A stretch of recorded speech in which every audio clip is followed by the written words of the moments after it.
ये धरती जो है ये कही जाती है मिथिला, माता जानकी की धरती, और यहाँ एक बच्ची के साथ ऐसी घटना हुई है जो आपकी रूह कँपा देगी।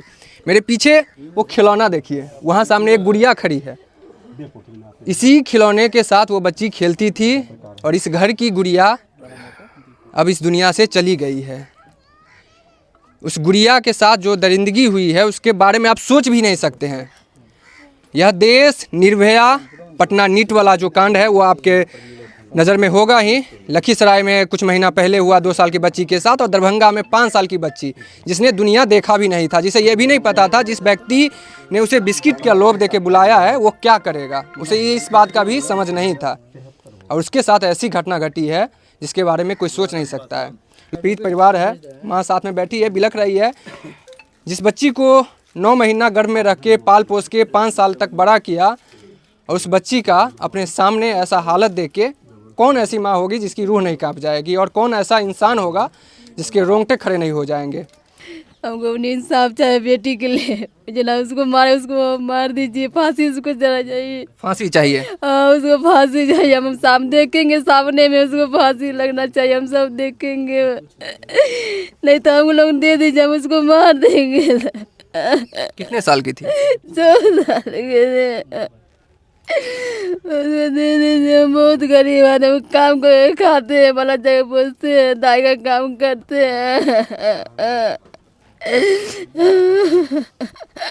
वो जो आरोपी है अभी सलाखों के पीछे है, क्या लग रहा है कि पुलिस प्रशासन इस देश के कानून पे भरोसा है? नहीं, मुझे उसको कहीं ला दीजिए, निकाल के उसको हम मारेंगे। पूरा ला के ला दीजिए, उसको मारेंगे। माँ का दर्द है कि मेरे सामने अब उस आरोपी को लाया जाए और हम अपने हाथों से उसका कत्ल करेंगे जिसने मेरी गुड़िया को इस दुनिया से मुझसे छीना है। आप समझिए इस माँ का दर्द को। आप अगर एक महिला हैं तो वो शायद बेहतर समझ सकती हैं कि जिस बच्ची को उन्होंने 9 महीना अपने गर्भ में रखा, पाल पोस के बड़ा किया, इस उम्मीद से कि बेटी का कन्यादान करके विदाई करके भेजेंगे, और उस माँ के सामने उसकी मुखाग्नि दी जाती है और इस तरीके की दरिंदगी वाली घटना सामने आती है। जिस दिन घटना घटी उस दिन का बताइए, कब कहाँ थी बच्ची? बोकरी कात में था, पटवा पोखर। वहाँ से फिर हम काम करने चल जाते हैं ना, इसलिए चारों बच्चा को धो देते अपना मौसी के पास। मेरे माँ बाप हुए ना। अच्छा। ससुराल मतलब ससुराल बहु नहीं रहा हुआ, पटवा पकड़ इधर मायके के पास। हाँ, तुम धो के जाते काम करने के लिए, काम करके आते तो उसको ले जाते, 8 बजे आते, काम करके आते, दाई का काम करते, खाना बनाते। फिर बच्ची गायब थी। अब जब घर आई तो बच्ची आपके घर नहीं थी। मंदिर पर खेलने चले आए दोनों बहन, तो एक आदमी पीछे में चले, नगर है ना, वहाँ पर चले, तो पिए चले कुछ मतलब, तो बोले कि से ऐसा के बिस्कुट के लोभ पर बोले इधर आए, तो बच्चा न चल गया, बिस्कुट के लोभ बोला अब दोनों बेटी के पकड़ ले, एगो बेटी वहाँ छोड़ के भगल का, हाथ छोड़ के भाग गए। अच्छा, आपकी दोनों बेटी साथ में थी ना? वो बेटी को ले गया पकड़ के। उस बेटी को पकड़ के। तो कब पता चला कि आपकी बेटी आपके घर पे नहीं है और इस तरीके की दरिंदगी वाली घटना सामने? 8 बजे आए काम करने के लिए, तो पूछे अपने बहन से जाके, तो बोले कि दीदी घर चल गए, तो बोले शिवानी का सूतल है। तो फिर हम घर पर आए खोजने के लिए, तो नहीं मिला, पूरा खोज लिए सब जगह गाँव में। तब दौड़ ले फिर गए पूछने के लिए संध्या से, तो बहन से, तो बोले कि नहीं है। तो बोले शिवानी के उठा के उसको मुँह कान पोछ के, तो उठा के उसको पूछे, तो बोले कि वो ले गया पकड़ के।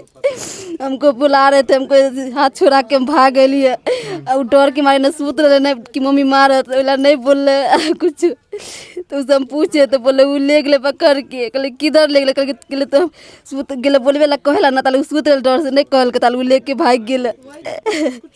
तो रात में पता चला बच्ची के साथ इस तरीके की दुर्घटना घटी है? तो खोजने लगे सब, पूरा दीदी सब किसी कम नहीं कहे, अपना सब कहने गए, तो अपना खोजने लगे सबको, भाई को सबको बोले, सब भाई सब बड़ा काम करके हलवाई काम करता है। तो वही आए काम करके थोड़ा देर, तो सर को फोन के, सर भी आया था, तो बोले उधर से खोजिए, हम इधर खोजते हैं। तो देख लेता कुत्ता सब आवाज भाव कर रहा था पोखरी खाते हुए। बताइए कि जिस जगह पे बच्ची का शव बरामद हुआ है उस जगह कुत्ते भौंक रहे थे, तब पता चल रहा। गया देखने के लिए, बोले देखते टॉर्चर मार के देखे, दीवार पर चढ़ के देखा तो ऐसे चिट्ठी था पड़ल, पूरा खुल के पैंट सब पूरा खून से लथपथ था पूरा। सचमुच अभी शायद से मुझे बात करना भी नहीं चाहिए, लेकिन इस समाज में ऐसे भेड़िए, ऐसे दरिंदे अभी भी खुलेआम घूम रहे हैं। और यही वजह है कि हर साल, हर महीने, हर दिन भारत में हजारों रेप के मामले दर्ज होते हैं। और बहुत से ऐसे मामले हैं जो समाज के डर से थाना तक पहुंचते ही नहीं। बहुत से परिवार के डर से बच्ची अपनी माता पिता को नहीं बताती है। बहुत ऐसे मामले हैं जो परिवार समाज के डर से नहीं बताता है कि समाज फिर क्या सोचेगा। और हर दिन ऐसे मानसिकता वाले लोग हमारे समाज में खुलेआम घूम रहे हैं। अनेक, कभी रिश्तेदार के रूप में, कभी शिक्षक के रूप में, अनेक रूप में घूम रहे हैं। ऐसे मानसिकता वाले लोगों का पहचान करना भी मुश्किल हो जाता है, क्योंकि कब उनकी मानसिकता इस तरीके की हो जाएगी, ऐसे दरिंदगी पे उतर आएंगे वो कि एक गुड़िया को जो खेलती है और वो विश्वास करती है कि ये मेरे भैया लगेंगे, ये चाचा लगेंगे, ये मामा लगेंगे, और विश्वास करके आपके पास चली जाती है चॉकलेट बिस्कुट के लोभ में, और आप इस तरीके का घिनौना हरकत करते हैं और उस दुनिया को उजाड़ देते हैं जिस दुनिया को अभी सही तरीके से देखी भी नहीं थी। कुछ और लोग हैं इंसाफ की मांग कर रहे हैं, नेता आ रहे हैं, लेकिन सवाल वही है ना कि नेता आएंगे, इन्हें आर्थिक सहायता देंगे, सांत्वना देंगे, उससे ज़्यादा इस देश का कानून कब इतना मजबूत बनेगा कि रेप के दोषियों को 1 हफ्ते, 2 दिन, 4 दिन के अंदर सज़ा दी जाएगी।